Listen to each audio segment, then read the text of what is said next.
Assalamualaikum warahmatullahi wabarakatuh.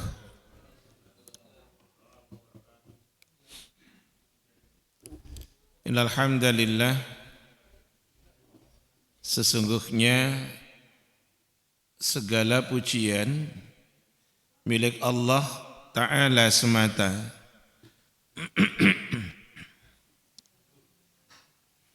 Nahmaduhu wa nasta'inuhu wa nastaghfiruhu wa nastahdihi wa natubu ilaih. Sebagai hambanya kita menyanjungnya, sebagai hambanya kita meminta pertolongan kepadanya, sebagai hambanya kita memohon ampunan kepadanya, sebagai hambanya kita memohon petunjuk kepadanya, serta kepadanya pula kita bertaubat. Sebentar.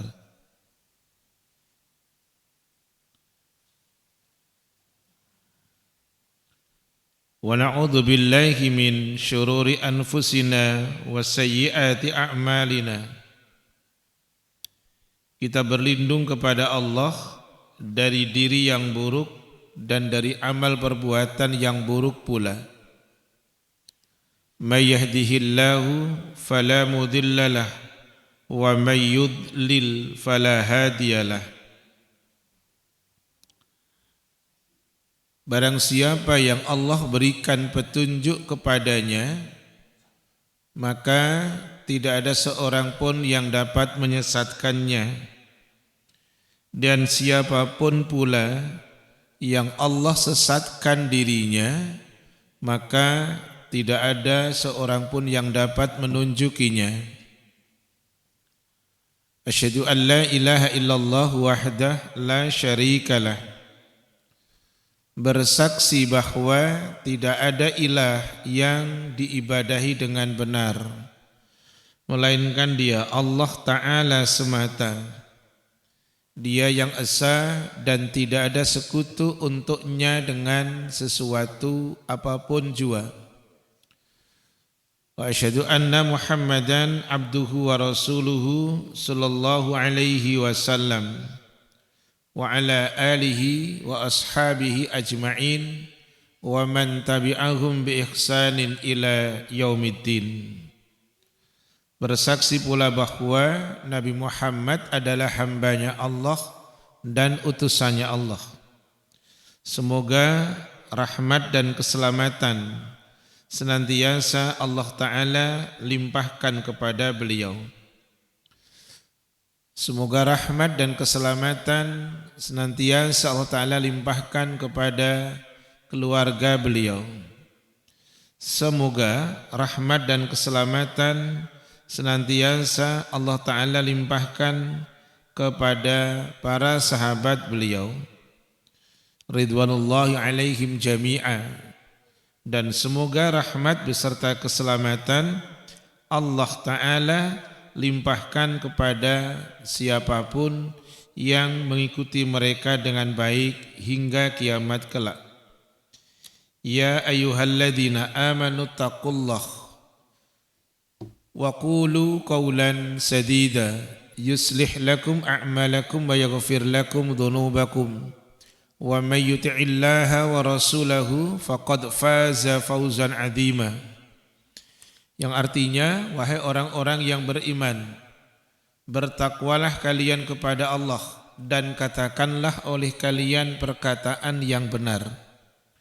Niscaya Allah akan memperbaiki amal-amal kalian. Niscaya pula Allah akan mengampuni dosa-dosa kalian. Siapa yang mentaati Allah dan Rasul-Nya, maka sungguh dia telah mendapatkan kemenangan yang sangat besar. Surat yang ke-33 ayat 70 dan 71 itu muqaddimah. Tadi sebatas artinya, tetapi al-an sekarang saya ingin tunjukkan syarhul ayahnya, penjelasan dari ayat yang boleh jadi sering kita dengar terjemahan dari surat 33 ayat 70 dan 71. Di dalam ayat 70 Allah Ta'ala memerintahkan kepada mukmin untuk berkata yang benar. Ibnu Katsir rahimahullahu ta'ala menjelaskan perkataan benar itu adalah qaulun mustaqimun la i'wijajun wala inhiraf. Perkataan yang benar itu perkataan yang lurus, perkataan yang tidak bengkok, dan perkataan yang tidak menyimpang. Itu maknanya qaulun sadidun. Taib. Syukran bi hudurikum fil Masjid Az-Zumar untuk jamaah semuanya. Jazakumullahu khairan katsira. Semoga Allah membalas langkah kaki Bapak Ibu semuanya, para tamu Allah hadir di rumah Allah Az-Zumar ini. Terima kasih juga buat Pak Nanang yang telah menyiapkan kitabnya, walaupun bentuknya kitab saku, tetapi ini salah satu dari karya beliau Fadilatus Syekh Muhammad bin Jamal Zainu Taib rahimahullahu ta'ala. Kita akan melanjutkan sekarang pertanyaan yang nomor 4 yang ada di dalam kitab, karena bentuknya kitab ini adalah al-as'ilah wal ajwibah, tanya jawab. Pertanyaan yang keempat yang diajukan kepada Syekh adalah hal na'budullaha khaufan wa tama'an. Terjemahannya ada di dalam kitab kecil, Arabnya ada di dalam, ini Pak Nanang cerdas sekali ini. Jadi yang satu kitab Arab gundul, pelontos, yang satu terjemahannya. Ini mantap sekali beliaunya ini. Baik, anak ulang. Pertanyaannya, hal na'budullaha khaufan wa tama'an. Apakah kita ketika beribadah kepada Allah mesti dilandasi oleh adanya rasa takut dan penuh harap? Khauf itu artinya rasa takut, toma artinya penuh harap. Tapi kalau untuk urusan dunia tidak boleh, karena nanti tidak baik. Ini untuk urusan ibadah. Anak ulang, hal na'budullaha khaufan wa tama'an. Apakah ketika kita beribadah kepada Allah harus ada rasa takut dan penuh harap? Syekh memberikan jawaban na'am, iya. Na'buduhu kadzalik. Kita beribadah kepada Allah mesti seperti itu, yaitu memiliki rasa tidak sekedar ikhlas, tapi juga memiliki rasa takut dan penuh harap. Apa makna takut dan penuh harap? Tidak dijelaskan oleh Syekh, tetapi ayatnya Syekh memberikan ayatnya. Nanti ana tunjukkan syarhul ayahnya, begitu. Nanti ana tunjukkan penjelasan ayatnya. Taib, minta tolong kepada yang hadir untuk membacakan terjemahan suratnya 32 As-Sajdah. Ini ayat berkaitan dengan sholat malam, gitu ya. Ini ayat berkaitan dengan apa? Sholat malam. Monggo silahkan dibaca terjemahannya. Surat 32 ayatnya 16. Tafadhal, tarjim.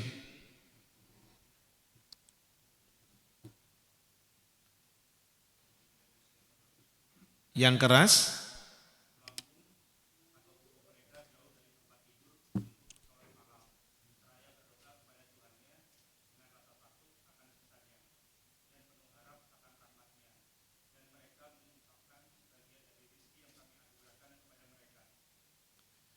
Ini adalah ayat yang punya hubungan penjelasan tentang sholat malam. Lambung mereka jauh dari tempat tidurnya. Kemudian ayatnya berbunyi yad'una rabbahum khaufan wa tama'a.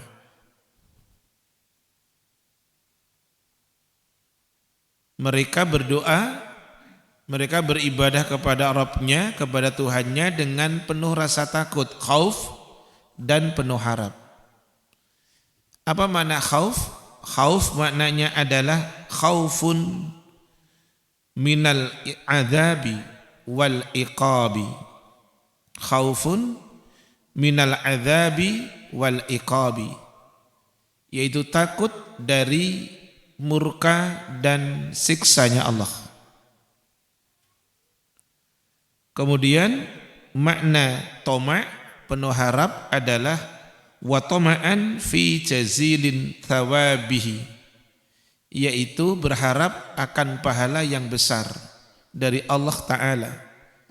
Jadi kesimpulannya ibadah itu harus ada rasa takut, takut akan murka dan siksanya Allah, tetapi juga harus dibarengi pula penuh harap akan pahala yang besar dari Allah Ta'ala. Itu adalah makna dari tadi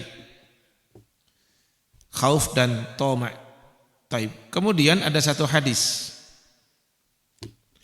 Jadi yang mesti Bapak Ibu para Allah fahami, catat adalah makna khauf dan toma'. Khauf artinya khaufun minal adzabi wal iqab. Kemudian toma' adalah at-toma'u fi jazilin thawabih, yaitu berharap pahala yang besar dari Allah. Dalilnya untuk sunnah hadis adalah Rasulullah SAW bersabda, as'alullaha al-jannata. Aku minta kepada Allah akan surga. Wa a'udzu bihi minan nar, dan aku pula berlindung kepada Allah dari neraka. Bicara surga adalah sawabun jazilun, pahala yang besar. Neraka adalah hubungannya dengan tadi azabun wa iqabun, azab dan murkanya Allah. Taib. Nomor yang kelima, pertanyaan disampaikan kepada Syekh adalah ma huwal ihsan fil ibadah? Apa itu ihsan dalam ibadah? Ihsan artinya kebaikan. Ini adalah satu paket dengan ketika Jibril alaihissalam pernah menanyakan kepada Rasulullah SAW yang punya kitab Arba'in, bisa dilihat atau cukup dicatat. Ada dalam kitab Arba'in, hadis Arba'in, nomor urut hadis yang kedua. Syukran Bapak atas airnya. Dalam hadis Arba'in nomor urut 2 itu Jibril alaihissalam pernah datang kepada Rasul dalam bentuk seseorang laki-laki yang pakaiannya serba putih, rambutnya hitam legam, kemudian duduk di depan Rasul, kedua lututnya bersandar dengan kedua lutut Rasul, tangannya Jibril kemudian memegang di kedua pahanya Rasul. Kemudian menanyakan satu tentang Islam.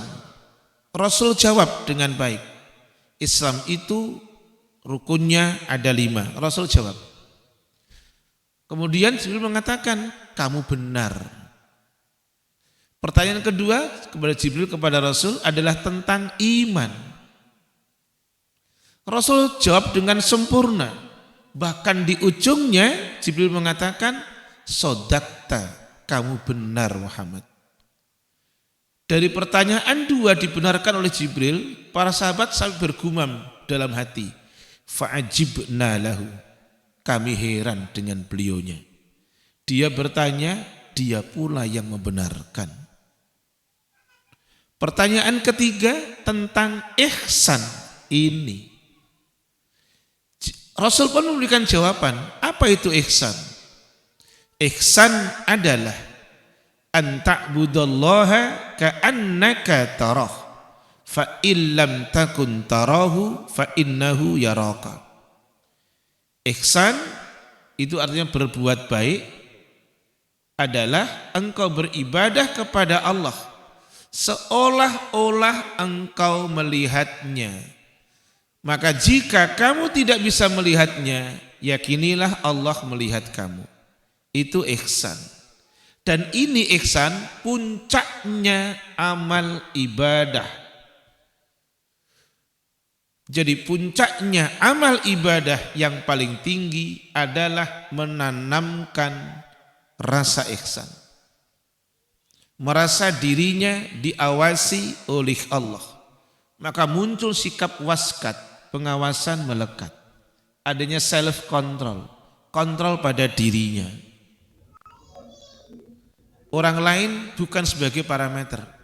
Orang lain tidak tahu. Tetapi yang tahu hanyalah Allah. Oleh karenanya ayat yang dipakai oleh Syekh memberikan jawaban adalah Quran surat yang ke-26 ayatnya 218 dan 219. Silakan untuk dibaca.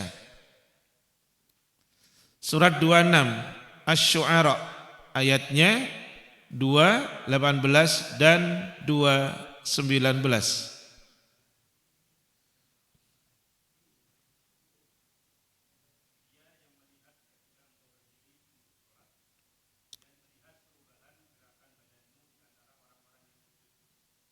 Sekran. Ayat yang ke-218. Ini ayat yang dipakai oleh Syekh ketika memberikan jawaban tentang ihsan.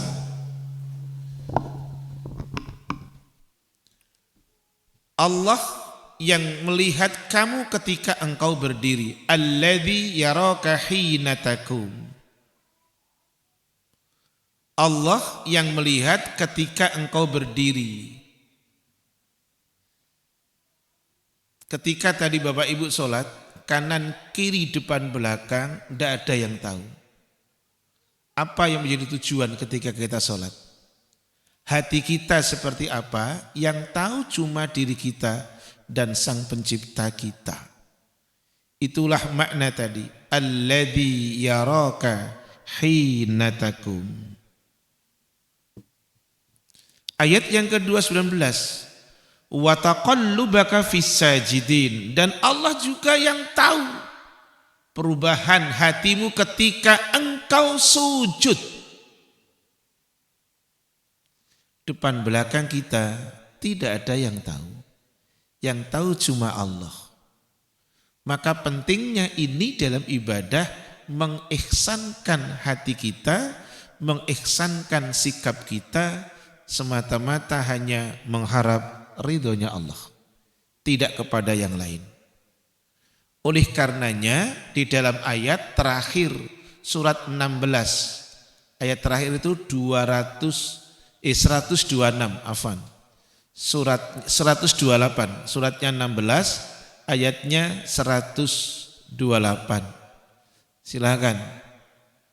Innallaha ma'alladzina taqaw walladzina hum muhsinun. Silakan. Sesungguhnya 128 ayat terakhir di surat 16 tidak ada di dalam kitab. Ini tambahan dalil. Iya, minta tolong dibacakan ayatnya, akan ketemu kata ihsan.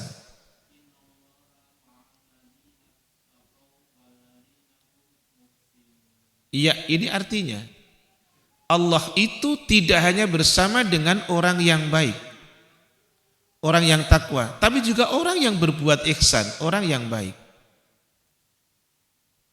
Kebersamaannya adalah bukan kebersamaan ada dalam kitab ini nanti. Kebersamaannya bukan kebersamaan secara zat, tetapi kebersamaannya adalah bisam'ih, kebersamaan akan pendengaran beliau. Kebersamaan akan penglihatan beliau. Kebersamaan akan ilmunya beliau. Maksudnya apa? seluruhnya didengar oleh Allah.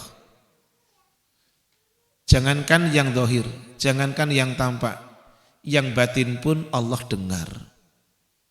Maka jangan bikin konspirasi. Kata konspirasi itu untuk urusan yang jelek itu biasanya.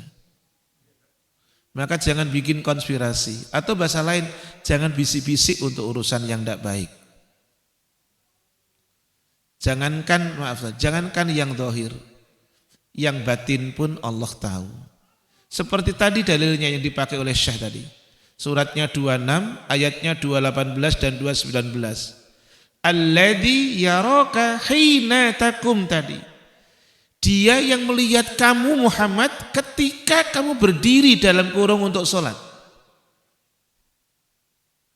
Kanan kiri tidak ada yang tahu.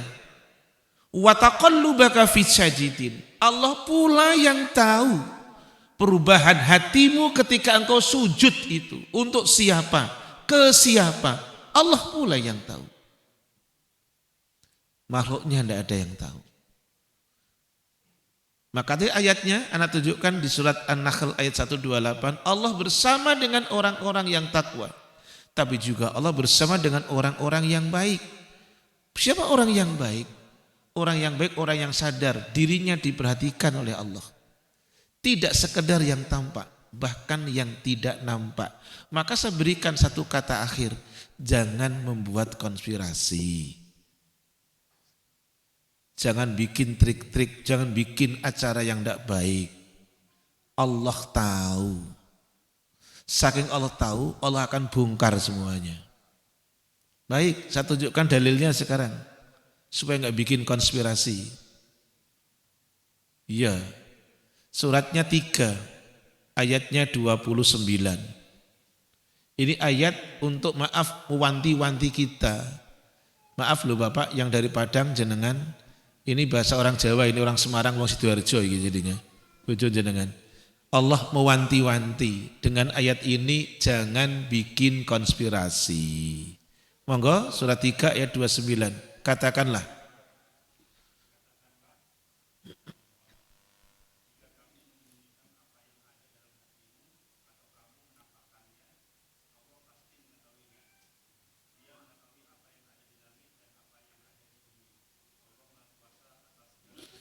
Udah mau aman urusan di dunia, mau tidak masuk dalam ranah KPK, mau tidak masuk dalam ranah polisi apapun.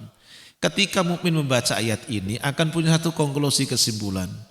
Rasul disuruh menyampaikan oleh Allah, Muhammad in tukhfu ma fi sudurikum au tubduhu ya'lamuhullah.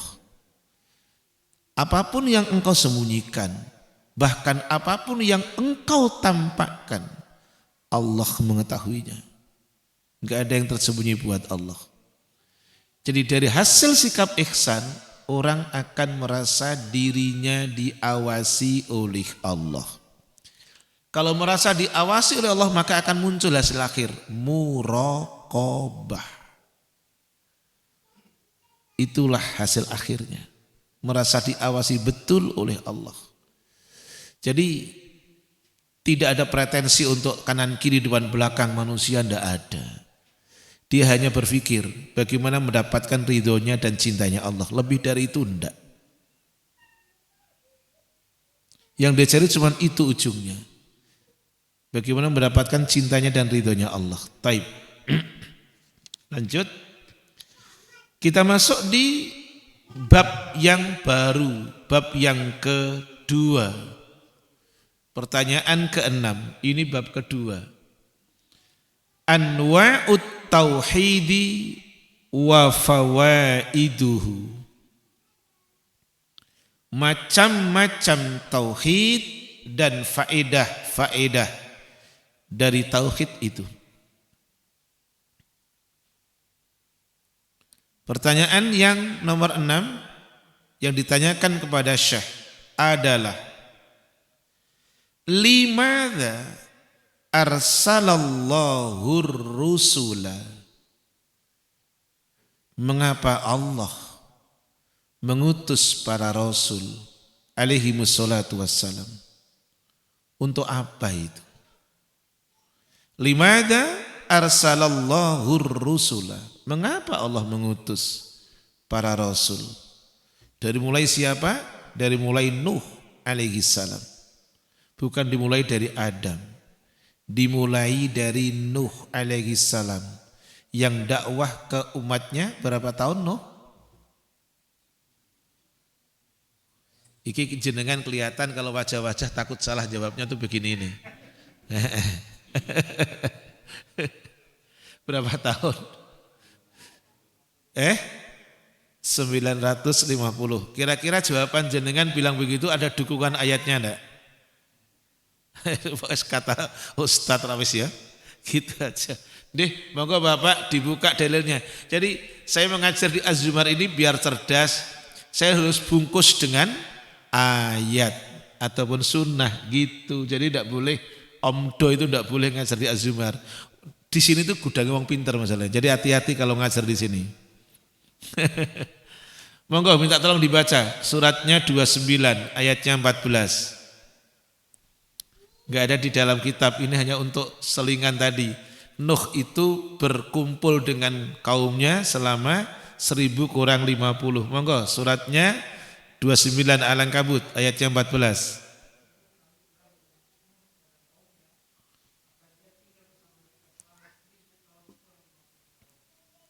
Iya. Iya. Selama 1000 kurang 50, 950 tahun itu tidak banyak yang beliau raih, yang beliau dapatkan. Atau gini lah, bahasanya jangan gitu, enggak cantik. 950 tahun yang mengapresiasi dakwah beliau itu cuma 80 orang. Kalau kata dapat itu kan seolah-olah nyari ya. Karena ini wilayah Allah itu yang mendapatkan petunjuk. Selama kurun waktu 950 tahun itu yang mengapresiasi cuma 80 orang, bayangkan. Maka ini jadi satu kesimpulan buat Bapak Ibu para tamu Allah Az-Zumar. Pengikut banyak bukan ukuran bahwa yang diikuti itu benar. Pesertanya banyak belum tentu sebagai satu parameter bahwa yang disampaikan itu benar. Karena ada Nabi dan Rasul yang tidak punya pengikut. Baik, sekarang masuk kepada jawabannya Syekh. Mengapa Allah mengutus para Rasul? Jawabannya Syekh adalah arsalahum lid-da'wati ila ibadatihi wa nafi syirki anhu. Allah mengutus para Rasulnya pasti punya tujuan ghayah. Apa itu? Lid-da'wati, untuk mendakwai mereka para kaumnya supaya beribadah kepada Allah Ta'ala semata dan meninggalkan menjauhi kesyirikan. Tidak sekedar mentauhidkan. Hati-hati jawabannya untuk Bapak Ibu para tamu Allah, sahabat Az-Zumar, tidak sekedar mendakwai untuk tauhid. Tetapi ada satu hal lagi yang mesti dijauhi, yaitu kesyirikan. Karena kalimat tauhid itu isinya bukan hanya bicara tauhid, hanya bicara Allah, tapi ada satu hal yang mesti dijauhi, kalimat la ilaha dan kalimat illallah. Tauhid itu kalimatnya isinya dua, an-nafyu dan al-isbatu. An-nafyu ada sesuatu yang ditiadakan. Al-isbatu ada sesuatu yang ditetapkan, itu tauhid. Jadi bicara tauhid tidak hanya bicara Allah ansih, enggak. Tapi ketika bicara tauhid harus ada sesuatu yang mesti dijauhi, ditinggalkan. Maka kalimat tauhid bunyinya la ilaha. Yang kedua illallah. Harus ada yang dijauhi, yaitu ilah selain Allah, dan harus ada yang ditetapkan, yaitu Allah semata. Itu kalimat tauhid. Dan ini adalah dakwahnya mereka para nabi dan rasul. Tidak sekedar mengajak untuk beribadah kepada Allah, tapi juga mengajak kepada kaumnya supaya menjauhi kesyirikan. Dimulai dari Nabi siapa tadi? Pertama, Rasul Nuh. Kita ambil contoh di dalam ayat.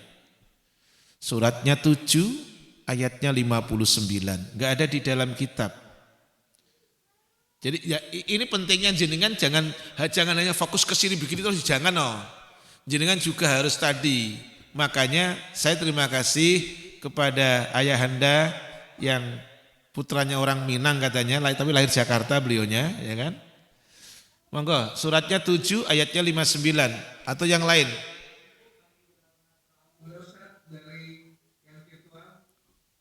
Ini siapa ini? Wah, jenengan kok nggak izin dulu loh. Ya udah silakan jenengan, monggo Pak Nanang. J.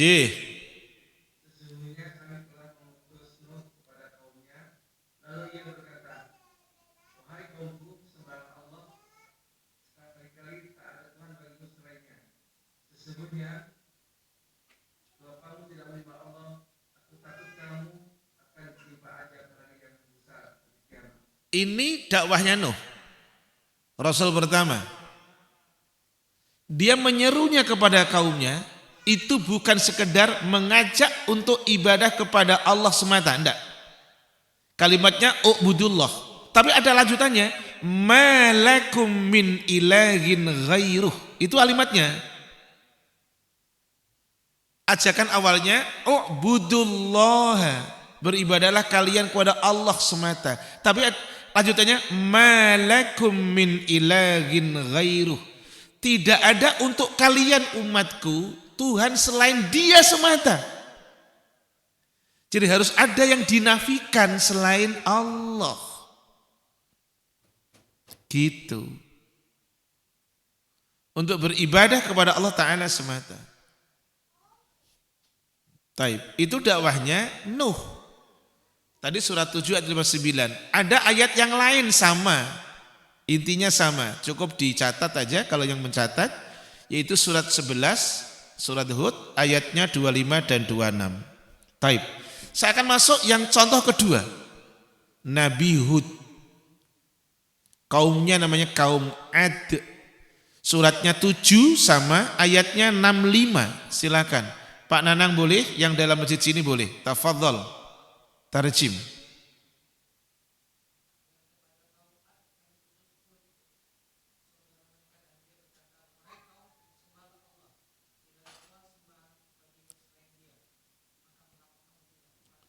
Ini adalah seruannya Nabi Hud alaihi salam. Kaumnya namanya kaum Ad.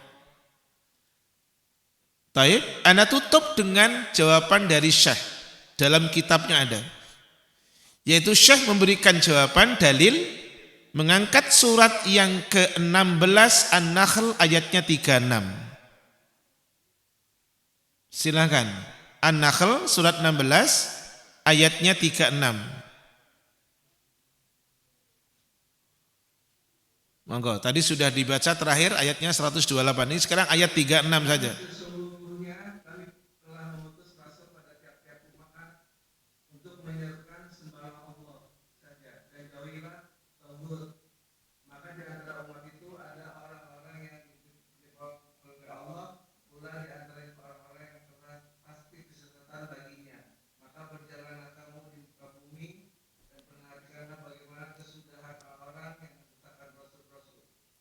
Ini dalilnya. Perhatikan tadi, tiap-tiap umat kami utus kata Allah seorang Rasul. Seruannya dua tadi.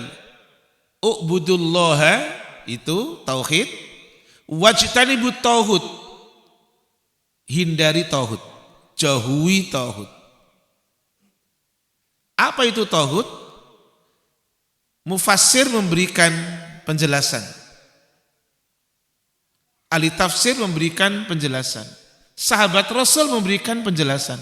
Dari mana taunya? Jangan pakai HP, mesti pakai Quran terjemah. Karena ada di dalam Quran, monggo Bapak atau Pak Nanang yang bawa Quran terjemah di rumah di Bogor. Suratnya Al-Baqarah. Ayatnya 255. Dalam ayat itu ada kata tauhid. Ada. Pakai terjemahan depan. Bukan yang ada di dalam. Karena HP nggak ada catatan kaki. Adanya kaki yang punya HP. Nggih. Lah iya toh. Apa? Bawahnya ayat kursi 256. La ikraha fiddin. Silakan, monggo.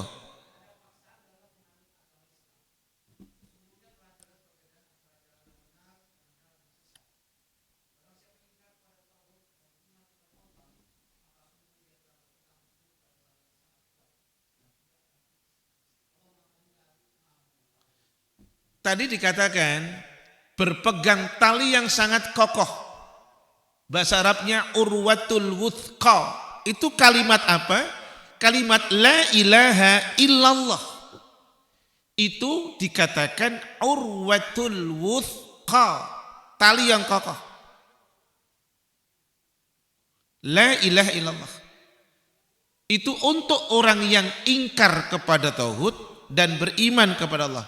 Di catatan kaki ada sekarang. Apa itu tauhid? Monggo ayah dibaca. Apa itu tauhid? Di footnote-nya ada. Tauhid adalah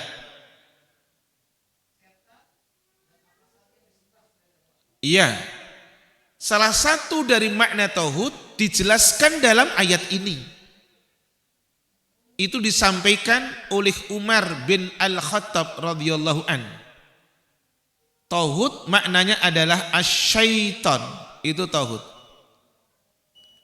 Taib, nanti kita adzan dulu. Kemudian menurut Jabir, tauhid adalah al-kahinu, para dukun yang didatangi oleh setan. Itu menurut Jabir, sahabat Rasul radhiyallahu anhu. Baik, kita adzan dulu deh. Monggo, adzan dulu nanti terus dilanjutkan. Nanti kita langsung kajian lagi. Kita tutup dengan qomat ya. Sekarang adzan dulu. Taib, silakan.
Taib, para tamu Allah, ana lanjutkan. Menurut Umar bin Al-Khattab radhiyallahu an, tauhid adalah asyaitan ad-da'i ila ibadati ghairillah. Syaitan yang menyeru untuk beribadah kepada selain Allah, itu tauhid. Dua, menurut Jabir radhiyallahu an, tauhid adalah al-kahinu, para dukun, tentu yang berserikat dengan setan. Tiga, menurut generasi kedua dalam madhab yang empat. Madhab pertama namanya Al-Imam Abu Hanifah. Madhab yang kedua namanya Al-Imam Malik bin Anas. Ketiga Al-Imam Asy-Syafi'i. Dan yang keempat, Al-Imam Ahmad bin Hanbal rahimahumullahu ta'ala. Imam Malik bin Anas memaknai kata tauhid adalah kullu ma ubida min dunillah. Seluruh apa saja yang diibadahi selain Allah itu tauhid. Sementara kita ingat di bab yang pertama dalam kitab ini, ibadah itu adalah menurut Al-Imam Al-Qurtubi, ibadah adalah sikap ketundukan dan kepatuhan. Menurut Ibnu Taimiyah, ibadah adalah apa saja yang Allah cintai dan Allah ridhoi, baik zahir maupun batin, baik ucapan maupun perbuatan. Itu ibadah. Jadi jelas ketika semua akan dinilai ibadah, ada kata kunci yang mesti harus kita cari, kita kejar. Apa itu? Apakah ini Allah cinta? Apakah ini Allah ridho?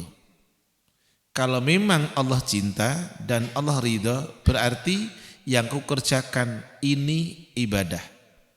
Tapi ketika apa yang kita kerjakan ternyata tidak mendatangkan cinta dan ridhonya Allah, berarti tidak akan dinilai ibadah. Karena tolak ukurnya mesti itu. Taib. Kemudian Syekh memberikan jawaban lagi, hadis Rasul ada dalam kitab, yaitu Al-Anbiya'u ikhwatun. Semua nabi itu saudara. Semua nabi itu saudara. Wa dinuhum wahid. Saya jelaskan satu-satu. Agama mereka satu. Semua nabi saudara. Iya, tidak semua nabi saja.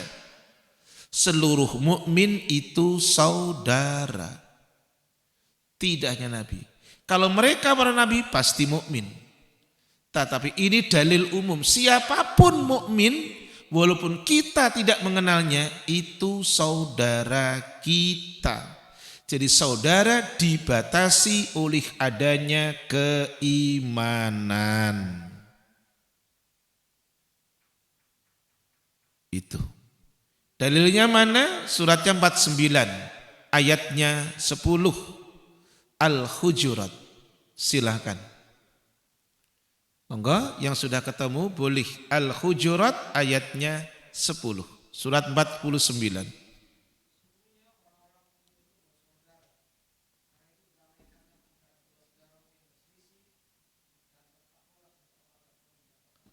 Ini dalil ayat, justifikasi dari Allah. Karena ayatnya, para tamu Allah, ayatnya Allah mengawali dengan kata innama. Perhatikan ayatnya. Innamal mu'minuna ikhwah. Fa aslihu baina akhwaikum wattaqullaha la'allakum turhamun. Innama. Kalau innama itu dalam bahasa Arab namanya harful hasri. Huruf batasan, huruf pembatas. Hanya. Jadi tidak ada yang lain. Jadi mukmin itu saudara dalam kacamata Islam. Tidak hanya mukmin itu saudara, mukmin itu keluarga. Yang tidak mukmin bukan keluarga. Menurut siapa? Allah. Dalilnya. Makanya walaupun tidak kenal, jenengan ketemu akan mengucapkan salam. Kenapa? Mukmin dia. Mukmin itu saudara kita, siapapun dia. Dua, enggak dibatasi oleh jenggotan dan enggak jenggot. Enggak dibatasi oleh cingkrang dan enggak cingkrang. Enggak dibatasi oleh dia kunut atau enggak kunut. Selama dia Islam. Jadi jangan sampai jenengan setelah pulang dari ngaji dari saya, jenengan tahu bengis sama kejam, jangan. Yang nanti diselamin sama orang yang tidak sepaham terus tidak jawab, itu tidak benar juga. Bukan tambah baik malah tambah buruk jadinya, ya kan? Karena ulang, mukmin itu keluarga. Yang tidak mukmin bukan keluarga. Dalilnya, monggo dibuka suratnya 11, ayatnya 46. Surat Hud. Dimulai dari 45 deh. Dari mulai 45 lalu masuk ke 46. Nanti jenengan akan tahu bagaimana cerita Nuh dengan putranya. Nanti gitu, silakan yang keras. Monggo Bapak sudah ketemu jenengan sekarang yang baca. Nggih. Ya Tuhanku, sesungguhnya anakku adalah termasuk keluargaku, dan sesungguhnya janjimu itu pasti benar. Engkau adalah hakim yang paling adil. Ini ayat 45, para sahabat Az-Zumar, para tamu Allah. Dia keluargaku, kata siapa? Kata Nuh. Tapi ayat 46 Allah langsung memberikan penjelasan, klarifikasi. Silakan. Dia Allah berfirman, wahai Nuh, sesungguhnya dia bukanlah termasuk keluargamu karena perbuatannya sungguh tidak baik. Oleh karena itu, janganlah engkau memohon kepadaku sesuatu yang tidak engkau ketahui hakikatnya. Sesungguhnya aku menasihatimu agar engkau tidak termasuk orang-orang yang bodoh. Ini adalah mukmin.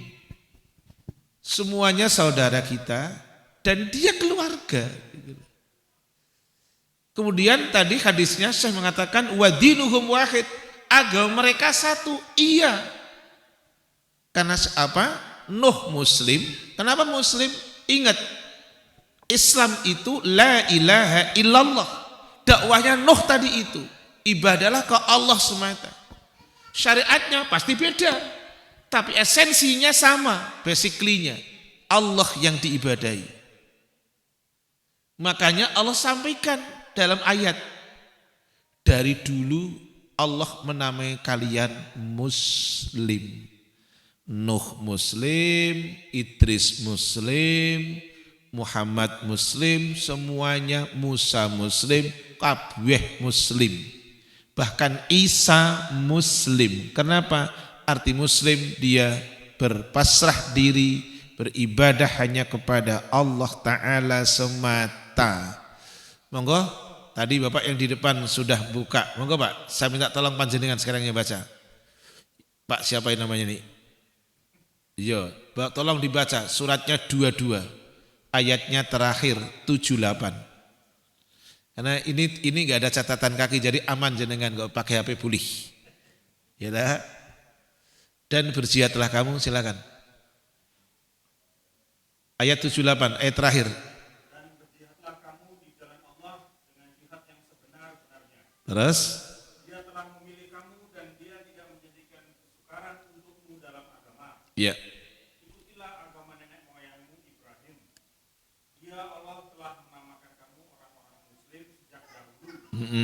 Dan begitu pula dalam Al-Quran ini agar Rasul Muhammad itu menjadi saksi atas dirimu dan agar kamu semua menjadi saksi atas genap manusia. Maka laksanakanlah sholat dan tunaikanlah zakat dan berpegang teguhlah kepada Allah. Dialah pelindungmu, dia sebaik-baik pelindung dan sebaik-baik penolong. Ini dalilnya para tamu Allah Az-Zumar. Allah telah menamai kalian dari dulu itu muslim. Yang mana? Karena ibadahnya mentauhidkan Allah. Makanya dikatakan al-anbiya'u ikhwatun wa dinuhum wahid. Seluruh para nabi itu saudara. Tidak hanya para nabi, seluruh mukmin itu saudara. Tadi surat 49 ayatnya yang 10. Jangankan itu, mukmin semuanya itu keluarga gitu. Ditambah sekarang wadinuhum wahid, agama mereka satu. Apa itu Islam? Baik. Dah pertanyaan sekarang tinggal bagaimana kita menjaga yang sudah ada ini, menjaga Islam. Gitu, menjaga Islam, agama yang satu ini. Taib. Nanti di tema yang lain kita lanjutkan. Pertanyaan ketujuh. Ma huwa tauhidur rabbi? Apa itu pengertian tauhid rububiyah? Tauhid ada 3, rububiyah, uluhiyah, asma wa sifat. Ini sekarang apa itu tauhid rububiyah? Tauhid rububiyah adalah Tauhiduhu bi af'alih. Mengesahkan Allah pada pekerjaan-pekerjaannya Allah semata. Meyakini hanya Dia pelakunya. Tidak boleh meyakini ada pelaku lain. Ini namanya mentauhidkan. Meyakini itu hanya pekerjaan yang dilakukan oleh Allah Ta'ala semata. Tidak boleh meyakini ada pelaku lain. Seperti al-khalqu, menciptakan. Contohnya ad-tadbiru, mengatur. Wa ghairuhuma, dan yang lain dari itu. Ana tunjukkan dalilnya. Ini bicara tauhid apa? Rububiyah, mentauhidkan Allah tapi untuk urusan pekerjaan-pekerjaannya Allah. Monggo Bapak dibaca oleh jenengan atau yang pakai mic silahkan suratnya 10 ayatnya 31. Surat Yunus. Kul, katakanlah gitu. Iya. Iya.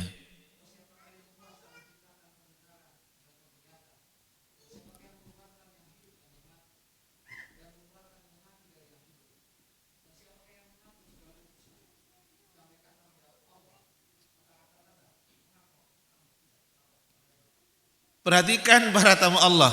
Saya sedikit agak senyum karena ini unik.